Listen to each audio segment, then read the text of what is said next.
Good day, everyone, and welcome to the Credit Acceptance Corporation fourth quarter 2025 earnings call. A webcast recording and transcript of today's earnings call will be made available on Credit Acceptance's website.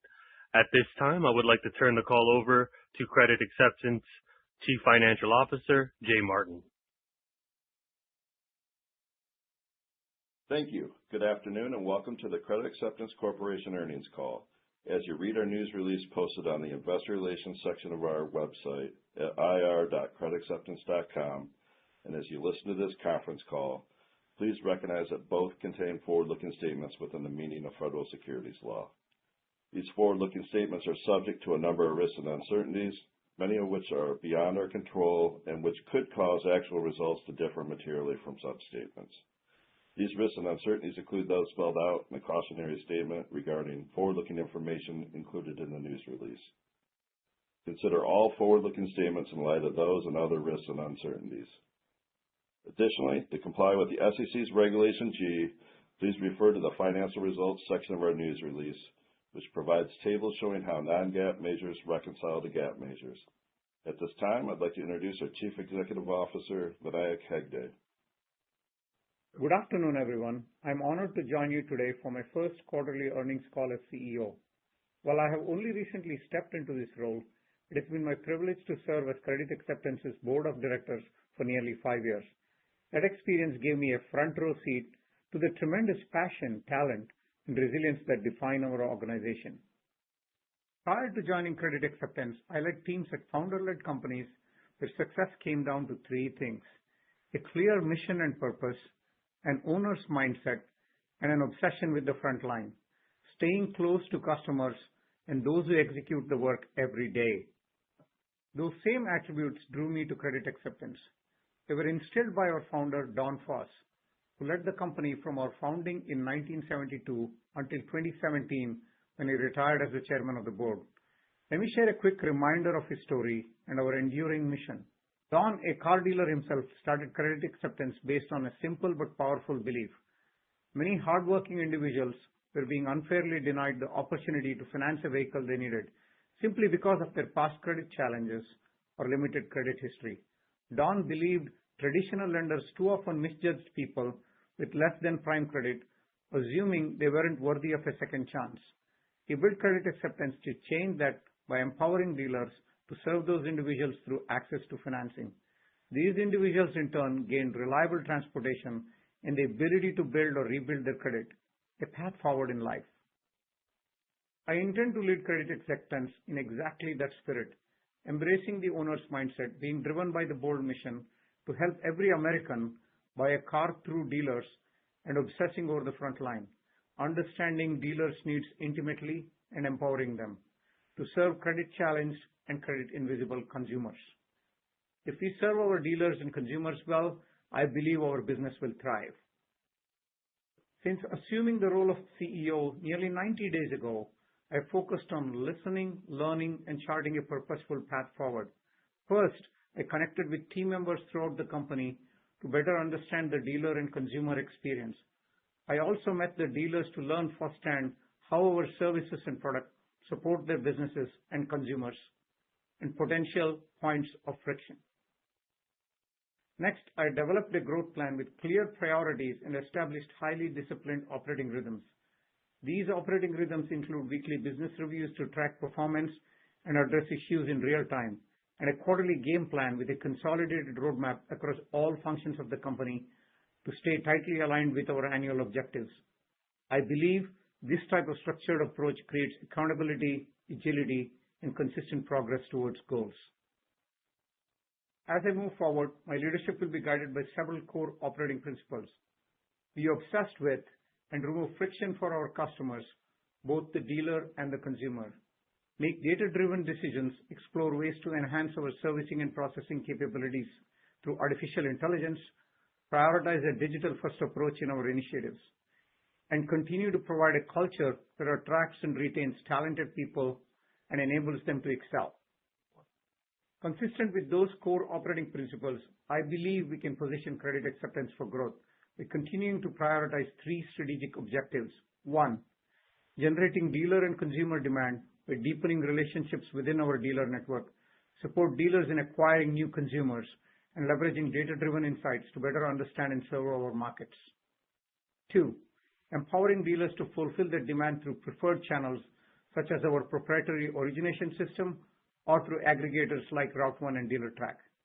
3, delivering world-class servicing and processing. We are continuing to invest in artificial intelligence, which is already supporting our customer service calls and helping to improve efficiency. It also includes making ongoing enhancements to our app, prioritizing customer experience, and nurturing long-term loyalty among dealers and consumers. I've been impressed by the strong foundation and dedication across our teams to execute on these priorities. For example, in the fourth quarter, we rolled out a new contract origination experience specifically built for the way franchise and large independent dealers operate in today's market. Increasingly, these dealers originate contracts through aggregator platforms and integrated dealer systems rather than standalone lender portals. Our experience meets them where they are. It includes seamless Route 1 e-contracting integration, enhanced deal structuring and optimization tools, and expanded support for financial and insurance products, all designed to eliminate friction and make working with credit acceptance faster and more intuitive inside the systems dealers already use every day. This launch is particularly timely. The percentage declines in loan unit volume we have seen were most significant among franchise dealers. Notably, we have observed that consumer loans originated through franchise dealers also continue to exhibit slightly better credit performance than those from independent dealers. We expect to continue to expand the number of dealers using the new contract origination experience in the first quarter of 2026.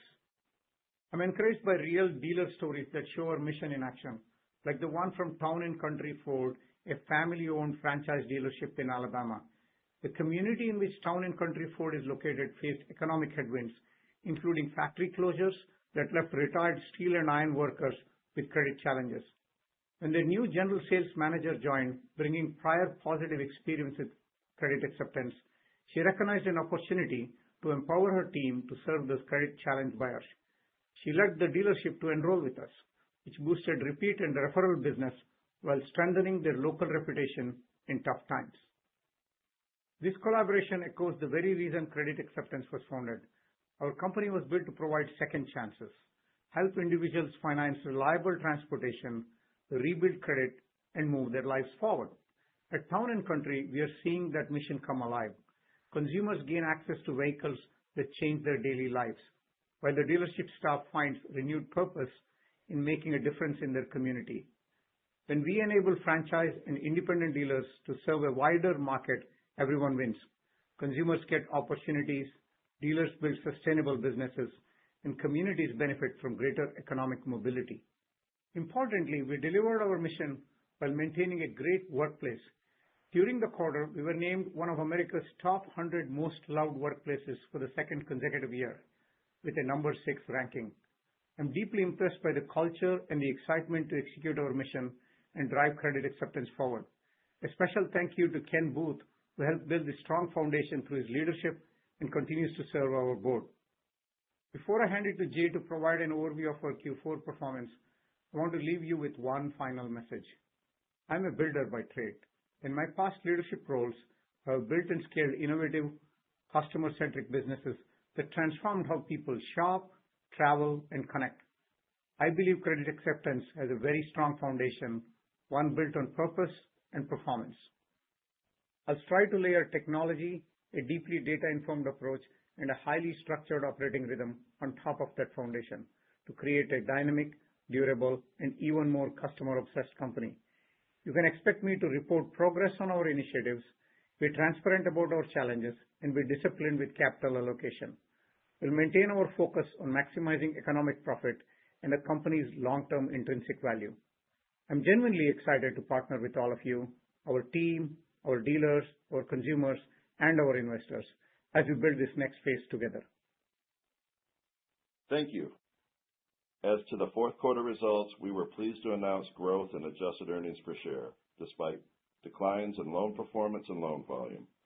We financed nearly 72,000 contracts for our dealers and consumers and collected $1.3 billion overall and paid $48 million in dealer holdback and accelerated dealer holdback. Additionally, we enrolled over 1,200 new dealers and had over 9,800 active dealers during the quarter. Loan performance, measured by variances in forecasted collection rates from the last quarter, moderately declined. More specifically, our 2023 and 2024 vintages declined 0.4% and 0.2% respectively, while our other vintages were stable during the quarter. Importantly, the underperformance of our 24 vintage was primarily related to loans originated prior to the scorecard change during the third quarter of 2024. We believe the underperformance was largely the result of the continued impact of high inflation on the subprime consumer. Changes to our forecast of future net cash flow sequentially improved this quarter, with the rate of decline narrowing from a decrease of $58.6 million, or 0.5%, during the third quarter of 2025 to a decrease of $34.2 million, or 0.3%, during the fourth quarter of 2025. Loan volumes also sequentially improved this quarter, with year-over-year declines narrowing. Loan unit volume improved to a decline of 9.1% this quarter versus a decline of 16.5% last quarter. Likewise, loan dollar volume improved to a decline of 11.3% this quarter versus a decline of 19.4% last quarter. Our market share in our core segment of used vehicles financed by subprime consumers was 4.5% for the first 2 months of the fourth quarter, down from 5.4% for the same period in 2024. The number of active dealers declined 2.8% year over year, and the average unit volume per active dealer declined 6.4% year over year. Our loan portfolio, however, increased 1% year over year on an adjusted basis. At this time, Vinayak and I will take your questions along with Jay Brinkley, our Senior Vice President and Treasurer, and Jeff Sutar, our Vice President and Assistant Treasurer. Thank you. As a reminder, to ask a question, please press star 11 on your telephone and wait for your name to be announced. To withdraw your question, please press star 11 again. One moment for questions. Our first question comes from Robert Wildhack with Autonomous Research. You may proceed. Hi, guys, and hi, Vinayak. Welcome. Nice to have you on the call here. Question for you. You spent several years on the board, so certainly not new to the company, but your background definitely much more from the marketing growth technology areas than it is from maybe more traditional financial services. I thought the opportunities you outlined sound very interesting, but I would love to get your thoughts on how you plan to manage the credit, lending, underwriting, more financial aspects of the business, and if you see any opportunities for improvement or change in any of those areas specifically. Hey, Robert. Thank you for your question. We tend to take a long-term view on this, and we want to be conservative in our approach towards lending, do the right thing, improve the customer experience. But we always take a long-term view on this, not just a short-term view on this. We obviously see opportunities to constantly improve the credit scoring models, improving the models, which we'll constantly continue to do. But there is the approach towards lending and credit scoring is going to be conservative and long-term focused. Okay, thanks. And then maybe one for Jay. The provision, I wanted to ask about specifically the $73 million for new originations. On a per unit basis, that's roughly $1,000 per unit. But for the last 2 quarters, provision per new unit had been more like $700 or $800. So wondering what the driver of the increase is there. And then do you think that number should revert more to $800 or should it run more like $1,000 per unit going forward? Yeah, the provision for new advances, it's a function of how much we're advancing the dealer and then also the mix between our portfolio and purchase program. In general, the initial provision on the purchase program is about 3 times what it is on the portfolio program. So as far as projecting that for the future, it all depends on the mix of business between purchase and portfolio and just also the amount that we're advancing to the dealer. Okay, and is the mix the driver of the increase in the fourth quarter specifically? Yes. Got it. Thank you. Thank you. Our next question comes from Moshe Orenbuch with TD Cowen. You may proceed. Great. Great, thanks. And maybe should you talk a little bit about the competitive environment? Because, it's interesting that the market share you talked about 3 months ago, kind of for the first 8 months of the year was over 5%, and now it's at 4.5%. So is there something, is it more dramatic? Like what's, the changes? And maybe you should just talk about that a little bit. Hey, Moshe, thank you for your question. Yeah, look, the competitive environment is always competitive and evolving. We actually want to be more customer focused and not competitive focused, and will continue to be customer focused, not competitive focused. With respect to the share in the used vehicle subprime market, as of November, it was 4.5%, which is kind of flat quarter on quarter since what we reported last quarter.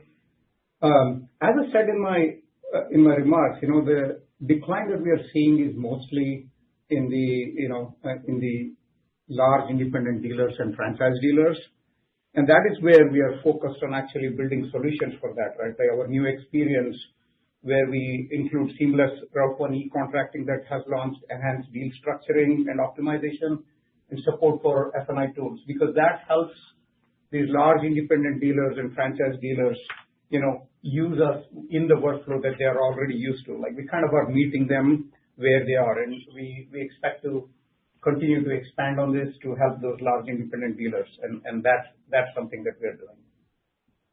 Got it. One additional thing I want to tell you is like this removing friction in this is like a very small, interesting thing here, right? Like if you think about it, we have a feature in our system which allows the dealer and the customer to basically optimize the deal.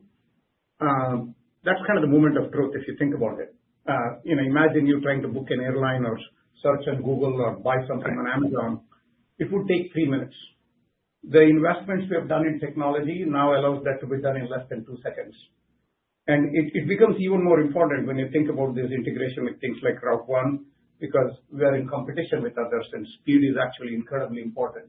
And that's how I think about it. Thank you. Got it. Thanks. Okay. And maybe talk a little bit about, where your leverage is. It looks like it's a little over 2.8 at this point, and how you think about that in terms of, what you're likely to do from the standpoint of, capital distributions going forward. Yeah. Hi, Moshe. Our leverage continues to be within an acceptable range, albeit at the higher end. But when we think about capital allocation, we haven't changed that strategy. And leverage obviously is one of the points that we look at. We always would ensure that we have the capital needed to fund new originations. After that, we look at a variety of factors, which includes leverage. And then obviously we look and estimate the intrinsic value of our stock and compare that to the market price to decide if we want to repurchase. And in Q4, obviously very active, we felt like that was the case. So overall, no change in strategy there. Thanks. Thanks very much.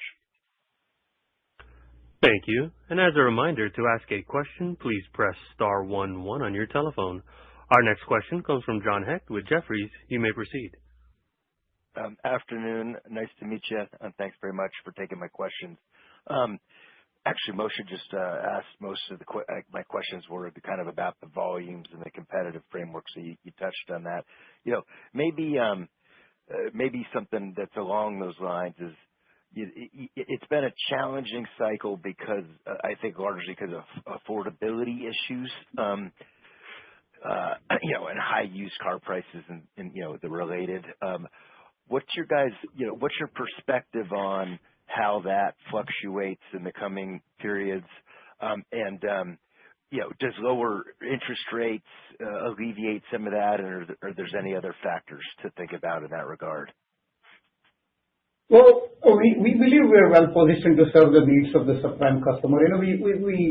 We work on cycles which are good for us and bad economic cycles, right? So our product is built to serve customers in all sorts of environments, and we will continue to kind of be focused on making the experience much more frictionless, partnering with the dealers, and still take a very conservative approach, right? Like, I mean, there are companies which take more short-term approach. What we are thinking about is, irrespective of this cycle, be conservative, maximize intrinsic value and take a very conservative approach towards it.